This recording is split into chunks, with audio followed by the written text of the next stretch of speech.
Entrei para dar aula sem saber dar aula, não sabia, só sabia dar aula para boneca e para filha. Não sabia dar aula para aluno, aluno de verdade, que levanta, sai, brinca, pergunta toda hora.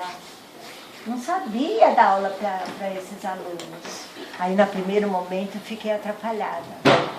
Mas eu tinha forte dentro de mim que era isso que eu queria fazer. Quando eu saí da primeira e entrei na segunda sala, e além da primeira, tinha uma menina que não parava de perguntar para mim onde que eu já tinha dado aula. E eu não tinha dado aula em lugar nenhum, e eu não queria contar isso, porque eu achei que se eu contasse isso, ninguém mais ia acreditar que eu podia ser uma boa professora. Pensei que eles iam pensar assim, mandaram pra gente uma pessoa que nunca deu aula, né? Que tem 40 anos, nunca deu aula. Eu não sabia quantos anos eu tinha. Aliás, eu menti pra eles, eu falei que eu tinha 62.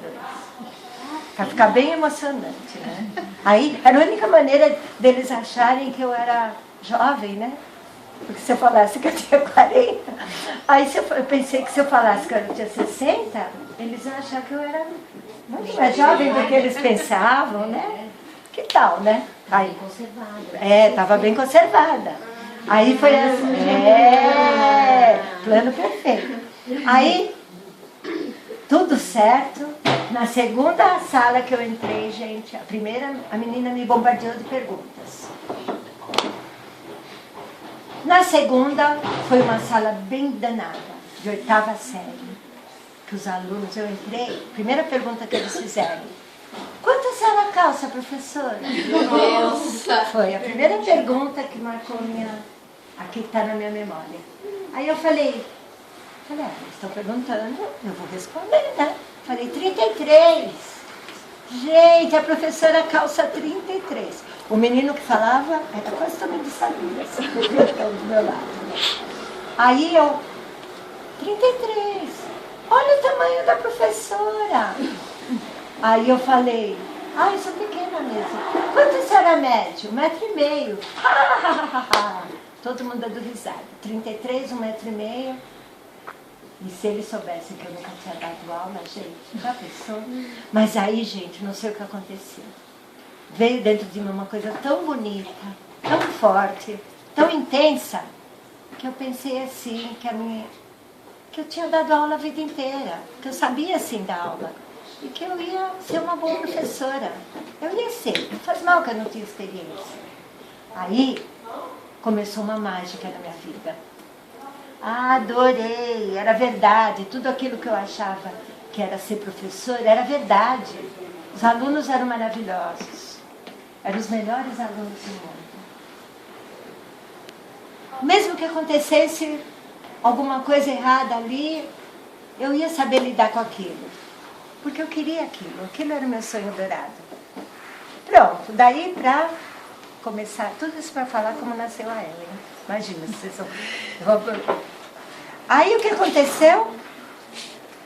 Comecei a ficar um pouco angustiada, depois de um ano e pouco. Porque eu entrava na sala de aula com a minha cabeça cheia de ideias. E as pessoas, os alunos não prestavam atenção no que eu falava, sabe? Aí era brincadeira pra lá, jogar papelzinho, sabe essas coisas que as crianças fazem, sem saber que estão fazendo uma coisa Feia. Que o professor está triste.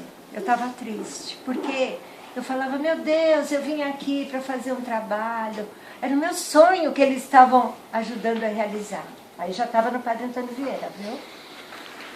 E como que eu não conseguia falar de poesia, não conseguia falar da gramática, da estrutura da língua portuguesa? Como que eu não conseguia? Aí eu pensava, como que eles vão ensinar as bonecas e os bonecos que eles têm em casa? Não vou conseguir passar nada para eles. Eles não vão conseguir aprender nada. Aí me deu uma angústia. Pior, a coisa estava tão feia que quando eu chegava na sala dos professores, porque na cabecinha de vocês, talvez não passe esse lado que o professor vive numa sala de aula. O professor parece que ele é o sabichão, que ele tem o domínio de tudo, que ele é que sabe, que ele é ele que tem o domínio daquela sala de aula. Que os professores sabem de tudo e que não tem nenhuma fraqueza, não ficam tristes como a gente, que os professores não sofrem como a gente, que os professores não têm uma família para cuidar e que quando chega para dar aula muitas vezes está tão cansado, dá aula em várias escolas. E que paciência que ele não vou deixar o professor dar aula. Isso me agoniou. Falei, será que eu não vou conseguir? Quando eu chegava na sala dos professores, eu encontrava professores chorando, mal educado de algum aluno, porque não tinha conseguido dar sua aula, porque estava cansado, triste e desiludido com a sua profissão. Uns queriam mudar de profissão. Pronto, eu falei, não, eu tenho certeza que eu não quero mudar de profissão. E eu tenho certeza que eu vou conseguir fazer alguma coisa boa para mudar tudo isso. Aí, gente, cheguei na sala de aula e num dia que estava pior do que os outros, que eu tinha passado na sala, tinha que passar pelo pátio para ir dar aula, para ir para a sala dos professores. Sabe o que eu encontrei naquele dia? Eu encontrei crianças batendo em outra criança.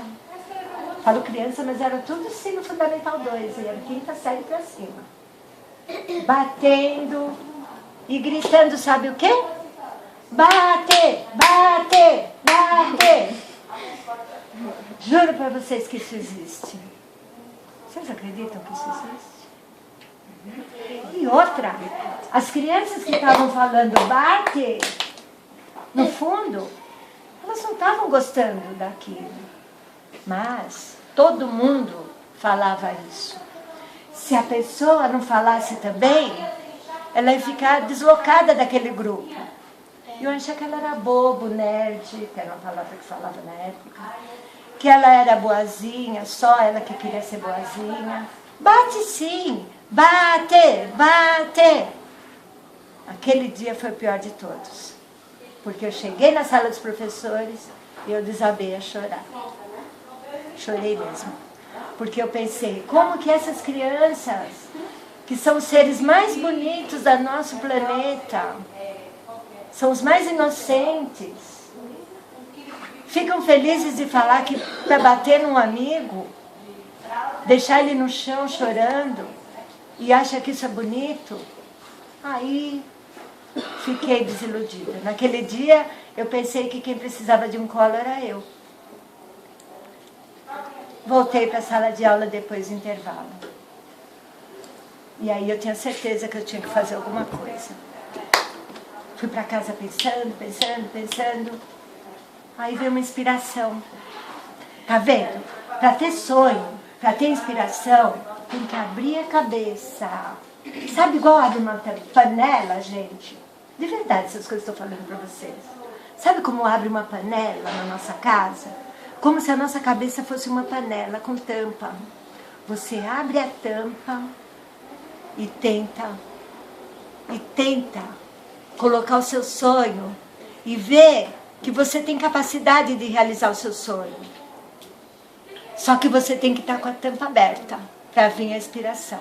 Senão a inspiração chega, mas encontra a cabeça fechada. Sabe, gente? Nossa cabeça tem uma tampa invisível, que só a gente consegue abrir.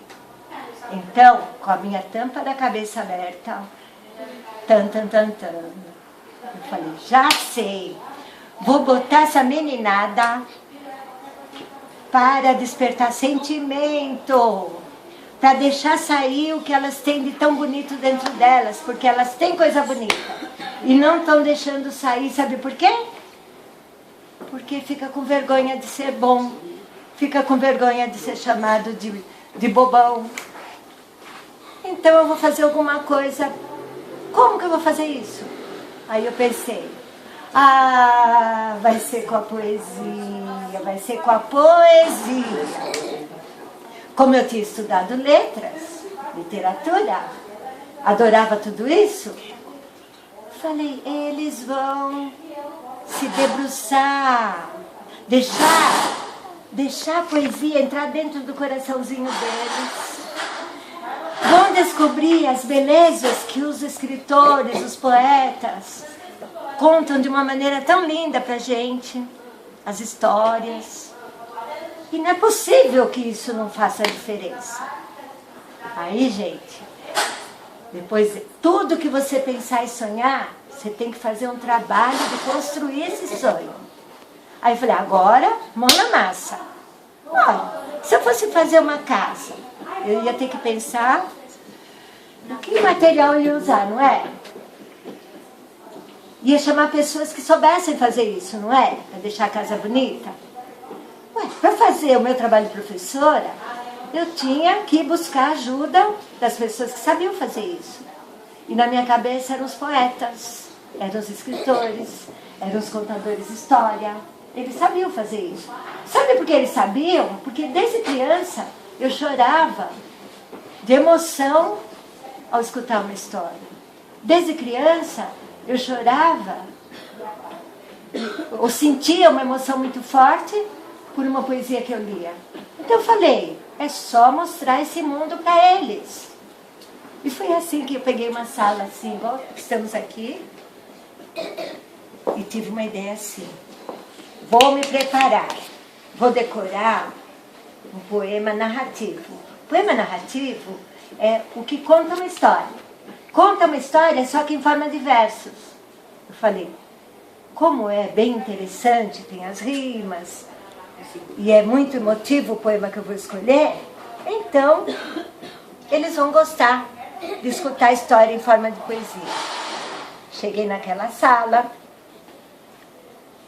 fiquei 2 meses, gente, preparando essa poesia. Que é A Serra do Rola Moça, do autor Mário de Andrade. A Serra do Rola Moça contava uma história de um casamento, 2 jovens se amavam e se casaram do outro lado da serra. A serra não tinha nome. Do outro lado da serra, eles tiveram que atravessar a serra no cavalo para chegar lá do outro lado e se casar. A história conta que na volta daquele dia mais lindo da vida deles, na volta, tinha muitos obstáculos, despenhadeiro, montanhas. O cavalo calciou lá, aconteceu que tropeçou. O cavalo foi de um dos dois, né? Do noivo ou da noiva. Não lembro se era noiva ou não. Foi primeiro. Foi para o despenhadeiro. Olha que triste. Naquele dia do casamento. O outro, desiludido, foi noivo. Se jogou com o cavalo. Olha que trágico. Houve a morte dos dois lá embaixo. Olha, do dia do casamento. E a Serra do Rola Moça se chamou. Então existe a Serra do Rola Moça lá em Minas. E a história, não se sabe se é real ou não, porque os poetas criam seu próprio mundo. Mas, pelo poema,